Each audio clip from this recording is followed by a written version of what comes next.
UP सरकार में one, पर्यावरण एवं जंतु उद्यान मंत्री रहे दारा सिंह चौहान ने अपने पद से इस्तीफा दे दिया है। कहा कि योगी सरकार में पिछड़ों, वंचितों, दलितों, किसानों और बेरोजगार नौजवानों के साथ उपेक्षात्मक रवैया अपनाया गया है। उन्होंने योगी सरकार पर दलितों और पिछड़ों के आरक्षण से खिलवाड़ करने का भी आरोप लगाया। और सीधा रुख करेंगे, पूर्व वन मंत्री दारा सिंह चौहान हमारे साथ लाइव कनेक्ट हो चुके हैं। दारा सिंह जी, बहुत स्वागत है आपका न्यूज स्टेट पर। पहला सवाल सबसे अहम यही, क्योंकि आप खांटी नेता माने जाते हैं, पूर्वांचल की राजनीति को बखूबी समझते हैं।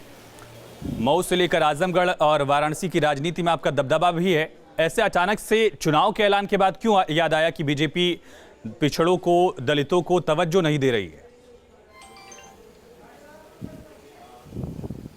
देखिए, अचानक ये निर्णय नहीं होता, आप भी समझ रहे हैं और पूरे प्रदेश के लोग इस बात को जानते हैं।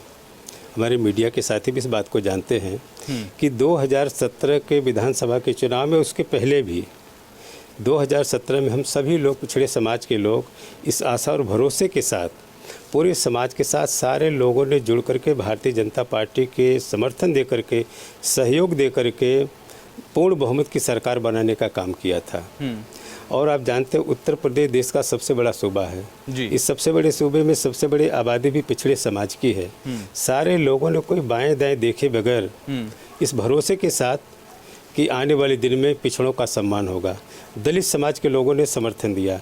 सारे नौजवान ने अपने रोजगार को लेकर के कि आने वाले दिन में मुझे रोजगार मिलेगा, समर्थन दिया। वो किसान अपनी खुशहाली के लिए पूरी तरीके से समर्थन दिया। लेकिन 5 साल के इस हमारी सरकार में जिस तरीके से पीड़ित और प्रताड़ित हुए, उपेक्षित हुए, उनके सम्मान अधिकार के साथ खिलवाड़ हुआ। लेकिन दारा जी, आपसे पहले भी कई दफे बातचीत हुई है, मीडिया से भी लगातार मुखातिब होते रहे। इस बात को आप पब्लिक डोमेन में तब लेकर क्यों नहीं आए? चलिए, जो नए नेता हैं, जो पहली बार के विधायक रहे हैं, वो लोग अगर इस तरह की बात करें तो समझ आता है। लेकिन आप तो पुराने नेता हैं, आपकी तरफ से 5वें साल में आकर ये बात कही जा रही पब्लिक डोमेन में। इसके पहले तो आप सरकार की तारीफ किया करते थे। देखिए, पब्लिक डोमेन में जो रिएक्शन आप सभी लोग जानते हैं, और इस बात को एक जिम्मेदारी के पद के नाते मेरी जिम्मेदारी भी होती है। और इस नाते जो उचित फोरम था, जो उचित फोरम पे हमने लगातार सरकार बनने के बाद इस बात को मैं रखते आया हूँ कि पूरे प्रदेश के जो पिछड़े समाज के लोग दुखी हैं, दलित समाज के लोग दुखी हैं, नौजवान सड़कों पे घूम रहा है, टिकट कटने का डर तो नहीं था, रात में टिकट कटने का डर तो नहीं था, अपने फसल की रखवाली के लिए जाड़े की रात, जी, टिकट कटने का डर तो नहीं था दारा सिंह चौहान जी को? सर, मेरे लिए हाँ, मैं बता दूं शुक्ला जी, मुझे टिकट की कोई चिंता कभी मैंने नहीं किया। आज तक टिकट के लिए कभी हमने हाथ नहीं फैलाया, किसी से मांगा भी नहीं। अंदरूनी आप बात करेंगे तो पता चल जाएगा कि मैं इस विधानसभा लड़ने का भी इच्छुक नहीं था। मैंने तब भी विरोध किया था कि मुझे चुनाव नहीं लड़ना है। इसके बावजूद अगर हाईकमान का, बड़े नेताओं का अगर था कि नहीं लड़ना है, और आप ये भी पता कर लिए जिस सीट से मैं चुनाव जीता हूँ, शायद पहली बार भारतीय जनता पार्टी उस सीट पे विजय हासिल की थी। ठीक है, पहली बार सवाल नहीं है, विधानसभा में के लोग बखूबी भारतीय जनता पार्टी चुनाव जीता। लेकिन क्या आप समाजवादी पार्टी में जाने वाले हैं? अखिलेश यादव तो आपका स्वागत कर रहे हैं, तो ये माना जाए कि आप समाजवादी पार्टी में जाएंगे?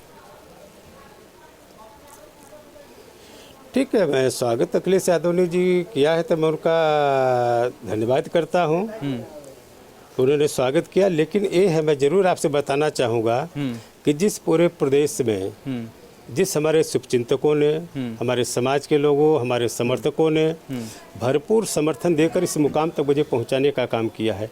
एक बार नहीं, कई बार मुझे पार्लियामेंट में भेजने का काम किया है। ठीक है। जिनके सहयोग, आशीर्वाद से मैं विधानसभा पहली बार जीता था। उस विधानसभा में सारे लोगों से राय शुमारी करने के बाद, सारे लोगों से राय लेने के बाद, लेकिन इस्तीफा देकर अखिलेश यादव साहब मिलने गए, अखिलेश यादव स्वागत करें तो ये समझा जा सकता है दारा जी कि आप समाजवादी पार्टी में जाने वाले हैं। आप इस बात को खारिज तो नहीं कर रहे कम से कम?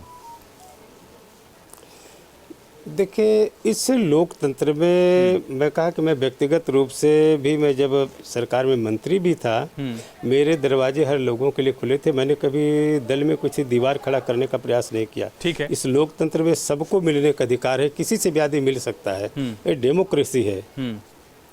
ठीक है दारा जी, अगर आप समाजवादी पार्टी में जाते हैं, जिसके आसार लग रहे हैं, चलिए आपने खारिज नहीं किया इसलिए इस बात को मैं कह रहा हूं, तो क्या आप चुनाव लड़ेंगे? आपने कहा कि 2017 में आप चाह नहीं रहे थे कि चुनाव लड़े, लेकिन बीजेपी ने कहा, इस वजह से आपने चुनाव लड़ा और उस सीट पर बीजेपी को जीत दिलाई जहां बीजेपी कई बार से चुनाव हार रही थी। 2022 में चुनाव लड़ेंगे दारा सिंह चौहान जी?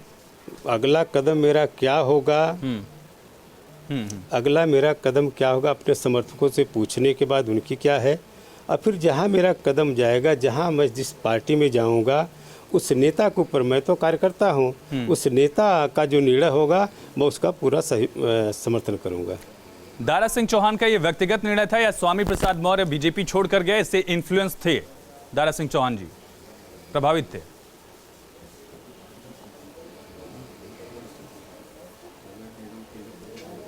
जी सर।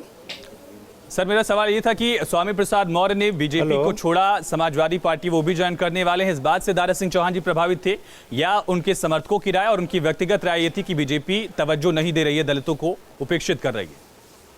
नहीं, देखिए, इस लोकतंत्र में हर व्यक्ति को निर्णय लेने का अधिकार है।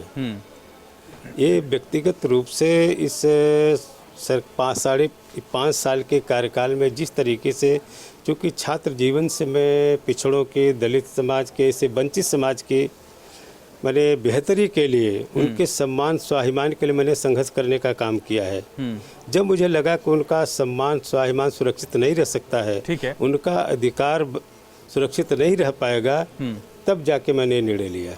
ठीक है दारा जी, सबसे बड़ा सवाल यहाँ पर उठ रहा है कि अगर आप समाजवादी पार्टी या किसी भी दल में जाते हैं तो जिस बात का आरोप आपने बीजेपी पर लगाया कि दलितों को उपेक्षित रखा गया, वंचितों को किनारे रखा गया, क्या समाजवादी पार्टी या किसी भी दल में जिसमें आपने ऑप्शन अभी खुला रखा हुआ है, उस पार्टी में वो चीज़ आप साबित करके दिखाएंगे कि दलितों की उपेक्षा वहाँ नहीं हो रही है, दलितों को तरजीह तवज्जो दी जा रही है या दी जाएगी? इस बात को कैसे सुनिश्चित किया जाएगा दारा सिंह चौहान जी की तरफ से अपने समर्थकों के लिए?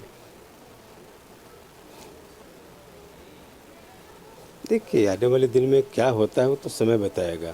5 साल पहले तो मैंने कभी चर्चा नहीं किया था, लेकिन 5 साल में जिस तरीके से पिछड़े, दलित, वंचित समाज के लोगों ने समर्थन दे करके इतनी बड़ी बहुमत की सरकार बनाने के बाद जब उपेक्षा के शिकार हुए, पीड़ित और प्रताड़ित हुए, तब ये निर्णय हुआ है। चलिए, बहुत शुक्रिया और बहुत शुभकामनाएं आपके अपने भविष्य के लिए, आप जो भी फैसला लेते हैं, लेकिन समाजवादी पार्टी में जाएंगे या नहीं जाएंगे इस बात को खारिज नहीं किया है दारा सिंह चौहान, पूर्व वन मंत्री ने। खबरें लगातार जारी हैं, बने रहिए न्यूज़ स्टेट के साथ।